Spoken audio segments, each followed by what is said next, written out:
This afternoon, where there was a big change, a pivotal budget vote for the CPS Board of Education is now on hold. Now, it may not be bad news, as negotiations between the district and CTU appear to be moving in the right direction. NBC5's Charlie Wojciechowski has been following this all day. He's live now to explain what happened this afternoon. Charlie? Well, Alex, this was to be a major vote by the Board of Education on an amendment to the budget to adjust that budget for the teacher's contract, also one for a pension payment. Both of those agenda items are taken off the table because we are told that negotiations are going well. There has been progress made from last night, and they do think this is a deal they can land. What do we want? A fair contract! On the sidewalk outside, a last-minute push by the CTU to close the deal. Send a message to the world that we in Chicago care about our kids, and the first way to show that today is to get to a fair contract. It's there.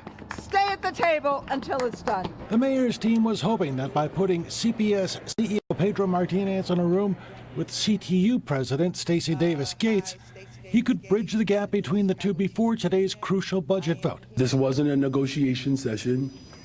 This was just a conversation amongst people who are all working to ensure that we find a pathway forward and that we find that pathway forward together. But it was not to be, and Martinez, already on the outs with the mayor over how to pay for a new teacher's contract and a pension contribution, was the first one to leave. It was a recap of the three issues that we're still left at, and we're extremely close. And I've said this publicly.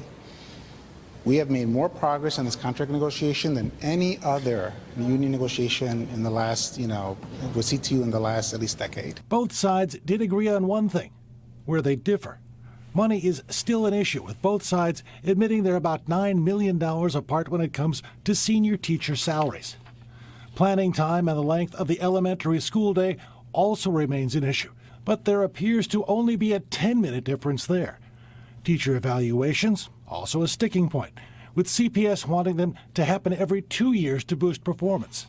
I am proud of the fact that we are there, very close to doing a deal. I see no remote possibility of a strike, because none of these areas we're just that close. It's going to require both sides to dig in. The mayor released a statement this afternoon saying he agrees with the board's decision to take those agenda items off of today's agenda and hold them for the eventual time when a contract between Chicago Public Schools and the Chicago Teachers Union is approved. The hope on both sides is that could come any day now. Reporting live outside of CPS headquarters, Charlie Wojciechowski, NBC5 News.